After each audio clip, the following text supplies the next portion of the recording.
नमस्कार। उत्कर्ष के digital platform पर आप सभी का हार्दिक स्वागत एवं हार्दिक अभिनंदन। आज बात करेंगे आरएस प्रीलिम्स 2025 की रणनीति पर।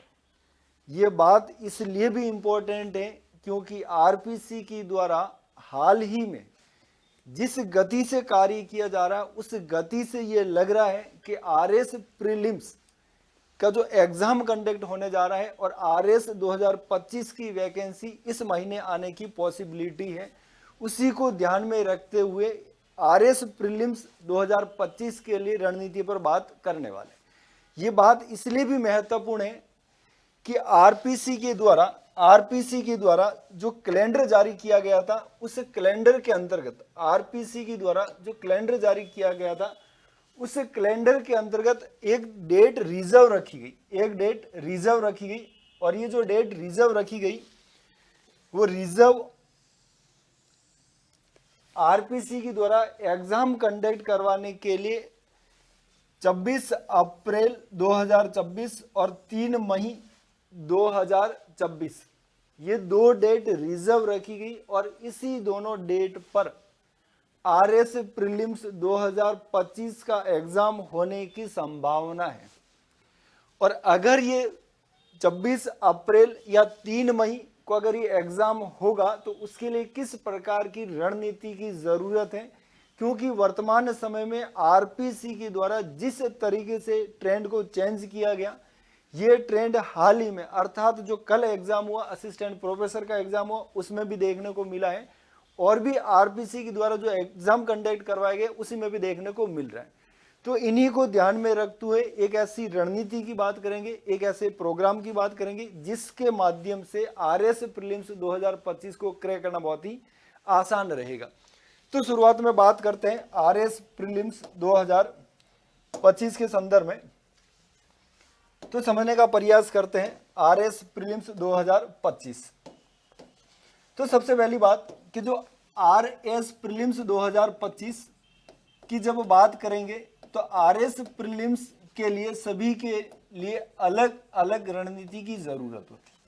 सभी के लिए अलग अलग रणनीति की जरूरत क्यों है और किस प्रकार से अलग अलग रणनीति की जरूरत है उसके बारे में बात करेंगे।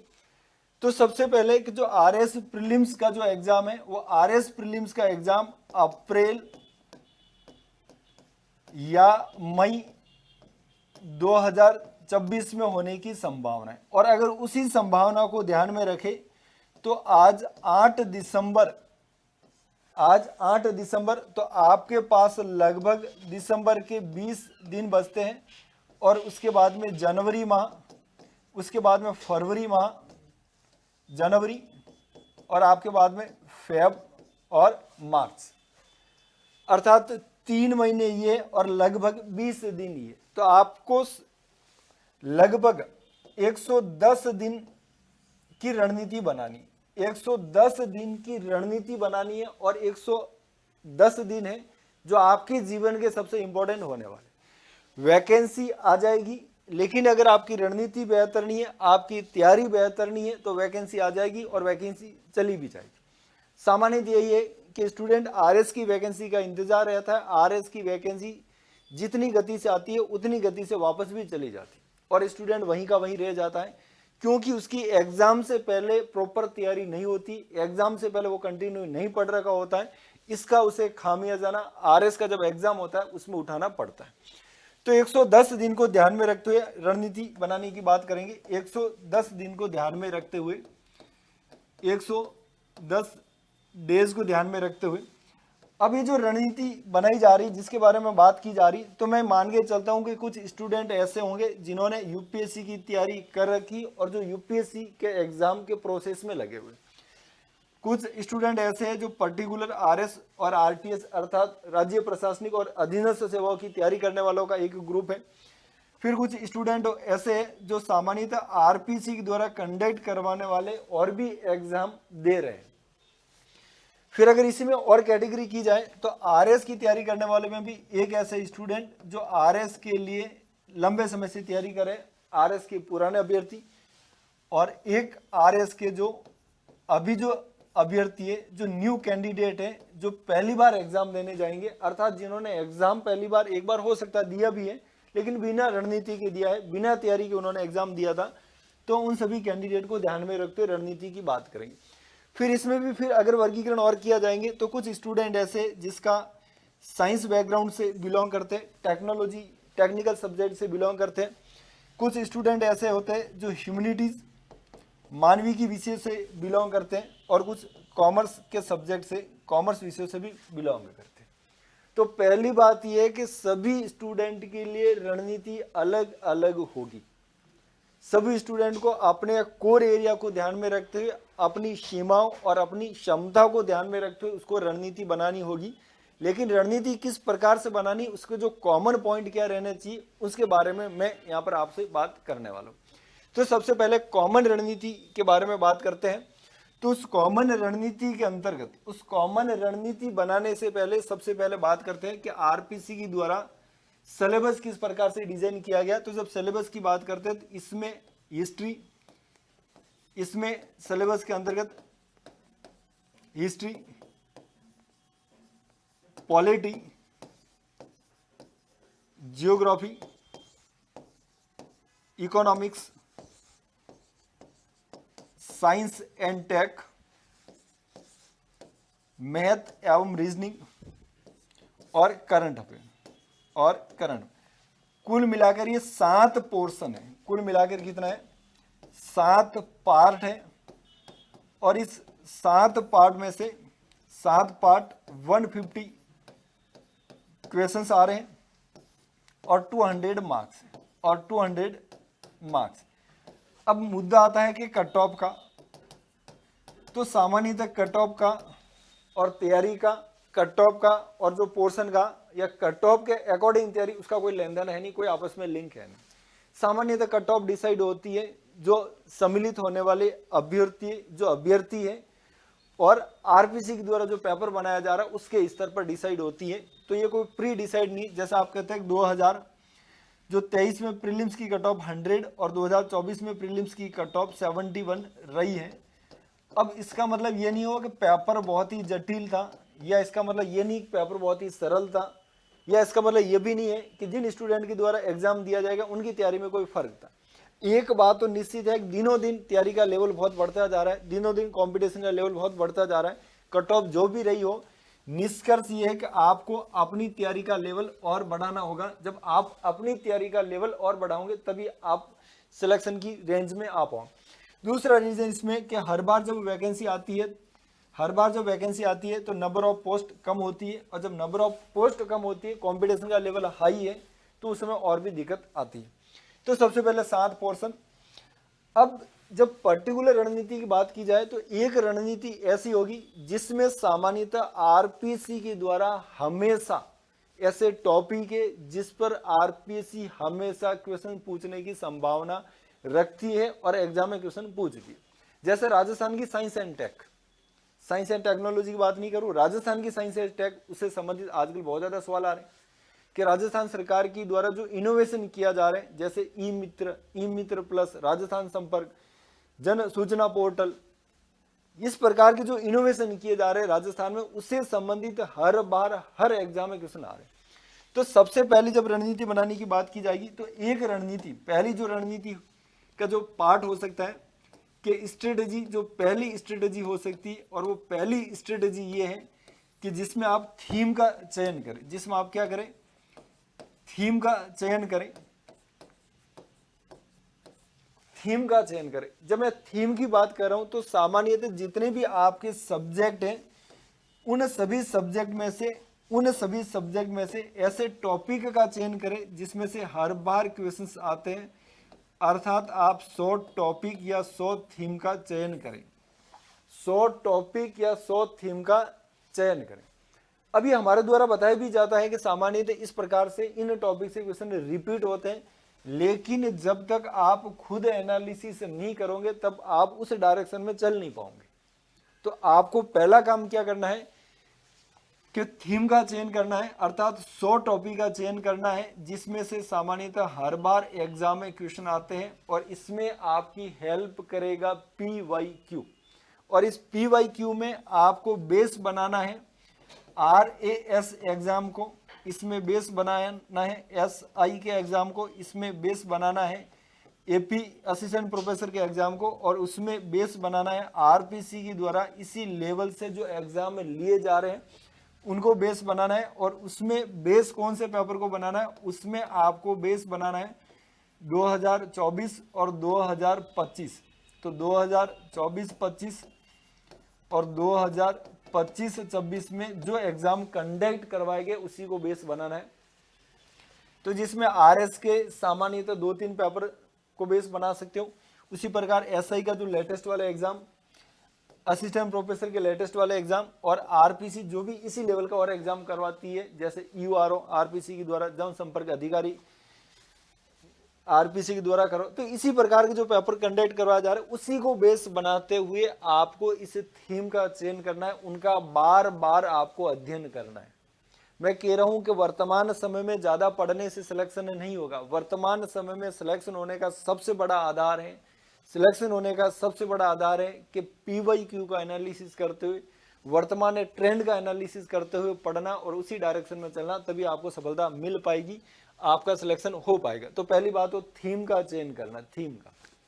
तो एक आपकी रणनीति वो हो सकती है जिसमें आपको थीम का चयन करना है। इसमें आपको आपकी हेल्प भी करवाते हैं, हम खुद भी आपको बताते रहते हैं कि कौन सी थीम है जिसे हर बार क्वेश्चन रिपीट होते हैं।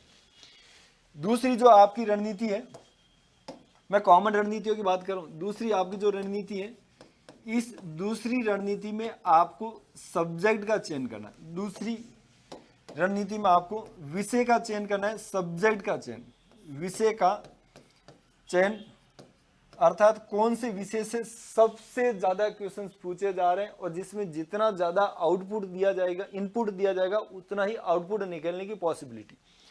जैसे अगर मैं इसमें बात करूं, जिसमें अगर इसमें बात की जाए तो राजस्थान की मॉडर्न हिस्ट्री, अब उसमें जितना इनपुट दिया जाए उतना आउटपुट निकलने की पॉसिबिलिटी रहती है, बेहतर क्वेश्चन आते हैं। फिर उसमें पर्टिकुलर बात की जाए राजस्थान के कल्चर की, राजस्थान के कल्चर में जितना इनपुट दिया जाएगा उतना आउटपुट निकलने की पॉसिबिलिटी रहती है।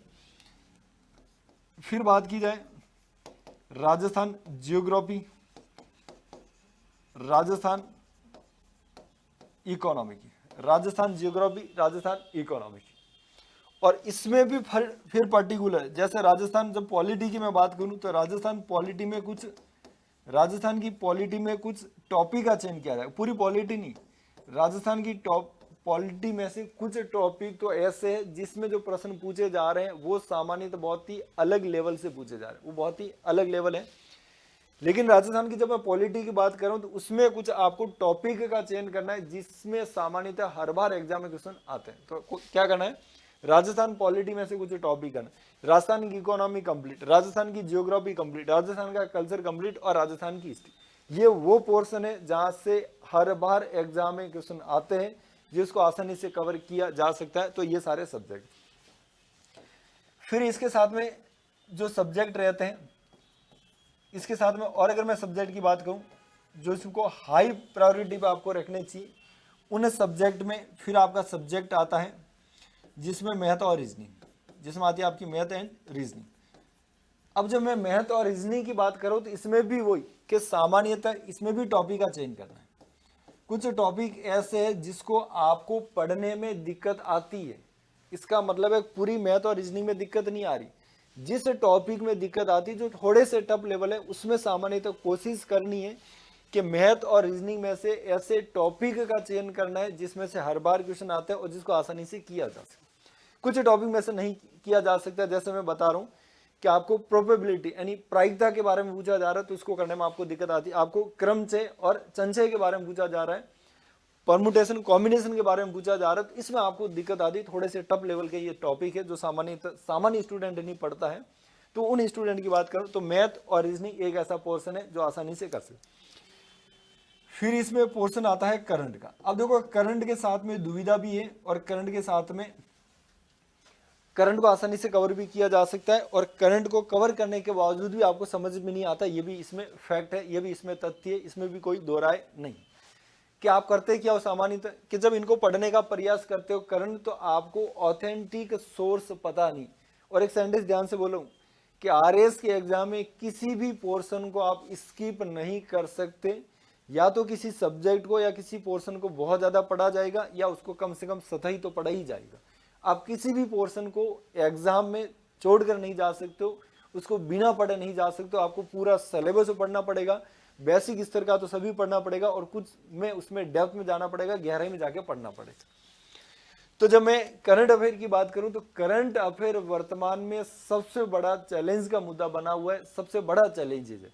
और उस सबसे बड़े चैलेंजेस को क्रैक करना एक ही तरीका है कि वर्तमान में आरपीसी के द्वारा कहां से क्वेश्चंस पूछे जा रहे हैं। तो आरपीसी के द्वारा वर्तमान में जो सोर्सेज फॉलो किए जा रहे हैं, अगर उन सोर्सेज की बात की जाए तो आरपीसी वर्तमान में एक साइट है राजस्थान सरकार की DIPR, सूचना एवं जनसंपर्क विभाग। तो ये जो DIPR है, इसकी जो ये वेबसाइट है, उसकी वेबसाइट से हर बार एग्जाम में करंट के क्वेश्चन पूछे जा रहे हैं। इसमें भी आपको दो चीजें देखनी, एक तो इसमें सामान्यतः एक नहीं है, जो सामान्यतः एग्जाम आती ई सूजस आती, क्या आती है, जिसमें आपको देखने का प्रयास करना है। जिसमें एक आती है ई सूजस जो डेली आती है, जैसे सूजस जो बुलेटिन है वो सामान्यतः क्या इसमें एग्जाम में डेली आती है, उसे पूछने का रहता है। जैसे ही सूजस वीडियो बुलेटिन, सूजस आवाज डेली, सूजस आवाज और सूजस बुलेटिन, इसमें ई जो आती है ई सूजस बुलेटिन डेली आती है, उसको एक आपको फॉलो करना है, डेली फॉलो करना है, एक दिन फॉलो नहीं करना है, डेली फॉलो करना है। जैसे सूजस ई बुलेटिन, अभी जो सूजस ई बुलेटिन आ रही है, यहाँ से एग्जाम में करंट के सवाल आते हैं, आप सामान्यतः देखते हो इसी से आते हैं। हर दिन ई सूजस बुलेटिन एक प्रकार का राजस्थान सरकार का न्यूज़पेपर मान सकते हो, जो राजस्थान सरकार की सारी जानकारियों को जनता के समक्ष प्रस्तुत करता है, जनता को जानकारी देता है। जैसे ये जो न्यूज़पेपर है या ई सूजस बुलेटिन है 6 दिसंबर का है, ये 5 दिसंबर का है, ये 4 दिसंबर का है, ये 3 दिसंबर, तो प्रतिदिन ज्यादा लेंथी नहीं, केवल 3 से 4 पेज का होता है, और उसमें बहुत सारी तो जानकारी होती है जो इंफॉर्मेशन मिलती है, और कुछ जानकारी वैसी होती है जो ठोस जानकारी होती है। तो आपको जो ठोस जानकारी एक तो वो आपको वो देखनी। दूसरा फिर इसमें कह रहा है जो DIPR, जिसमें आपको जो प्रेस विज्ञप्ति है, जिसमें आपको क्या देखनी, प्रेस विज्ञप्ति। अब इस प्रेस विज्ञप्ति के माध्यम से जो जानकारी दी जा रही है वो आपको देखनी, वो एग्जाम के लिए भी इंपॉर्टेंट हो जाते हैं। अब इसमें दिक्कत ये है कि जानकारी बहुत ज्यादा डालते हैं, लगभग एक दिन में 15 से 20 पेज अपलोड कर लेते हैं, तो आपको इस 15 से 20 पेज को पढ़ना पड़ेगा, इसके अलावा कोई ऑप्शन नहीं। मार्केट की कोई भी मैगजीन इसको सही ढंग से इतना बेहतर कवर नहीं कर पा रही, क्योंकि इंफॉर्मेशन बहुत ज़्यादा कवर नहीं कर पा रही, इसमें समस्या आ रही। फिर इसमें आपको न्यूज़पेपर के लिए एक दूसरा जो भारत सरकार का सोर्स है, जो इंडिया का जो करंट पूछा जा रहा है, वो एक government of India press information bureau PIB से पूछा जा रहा है। कहां से पूछा जा रहा है, PIB से पूछा जा रहा है, प्रेस इंफॉर्मेशन ब्यूरो। और इसकी भी अगर बात करें तो प्रेस जो रिलीज आती है,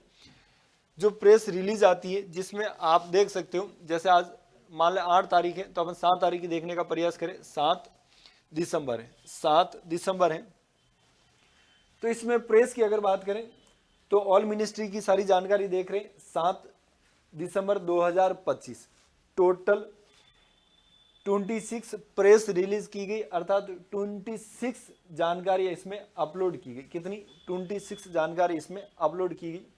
तो आपको ये सारी जो जानकारी है हिंदी और इंग्लिश दोनों में आती है, ये हिंदी और इंग्लिश दोनों में आती है। जैसे हिंदी में होगी तो सभी मंत्रालयों की 7 तारीख, 8 तारीख अभी तक उपलब्ध नहीं है, 7 तारीख की देखते। अब ये जो 7 तारीख की देखते ये सारी दे रखी है। उपराष्ट्रपति सचिवालय, प्रधानमंत्री कार्यालय, निर्वाचन आयोग, नागरिक उड्डयन मंत्रालय, रक्षा मंत्रालय, शिक्षा मंत्रालय, पृथ्वी विज्ञान मंत्रालय, सभी प्रकार की साइट। तो आपको करना क्या है, आपको सामान्यतः ये जो PIB है, डेली आपको इसके शॉर्ट नोट्स बनाने होंगे। अभी भी कह रहा हूं कि कोई शॉर्ट तरीका नहीं है। जिस तरीके से आरपीसी जिस डायरेक्शन में जा रही है, उस डायरेक्शन में एग्जाम क्रैक करने का, अर्थात आरएस प्रीलिम्स क्रैक करने का कोई तरीका नहीं। प्रीलिम्स को किसी भी प्रकार में हल्के में लेने का प्रयास नहीं करें, इसके अलावा कोई शॉर्ट तरीका नहीं है। आपको बहुत ही डिटेल में पढ़ना पड़ेगा, खुद को तैयार करना पड़ेगा। आप जो मार्केट में मैगजीन आती है उनकी समस्या ये है कि वो सारे मैटर को कवर नहीं कर पाते, क्योंकि जानकारी इतनी होती है और यदि बहुत ज़्यादा जानकारी आपको दे दी जाती है तो आपके साथ में समस्या ये है कि आप कहते हो जानकारी बहुत ज़्यादा दे दी गई, लेकिन वर्तमान समय में आरपीसी का नेचर ऐसा हो गया कि आपको बहुत सारी जानकारी, ऑथेंटिक जानकारी पढ़नी होगी।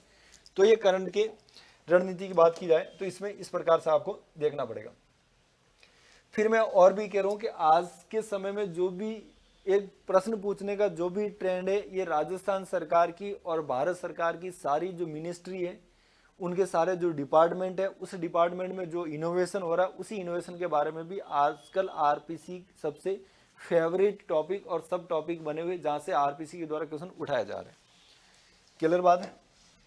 तो ये करंट की रणनीति इस प्रकार से, इसके अलावा करंट में कोई ऑप्शन नहीं है, कोई तोड़ नहीं है।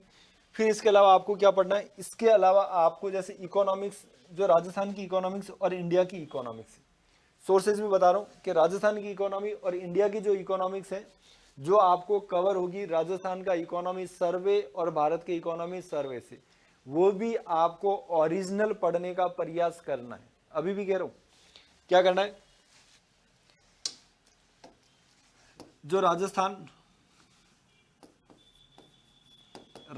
का इकोनॉमिक सर्वे, राजस्थान का इकोनॉमिक सर्वे या इकोनॉमिक रिव्यू, उसी प्रकार जो भारत है, भारत का इकोनॉमी सर्वे और इकोनॉमी रिव्यू, प्लस इसमें जो बजट है, प्लस इसमें क्या पढ़ना होगा, आपको बजट पढ़ना पड़ेगा।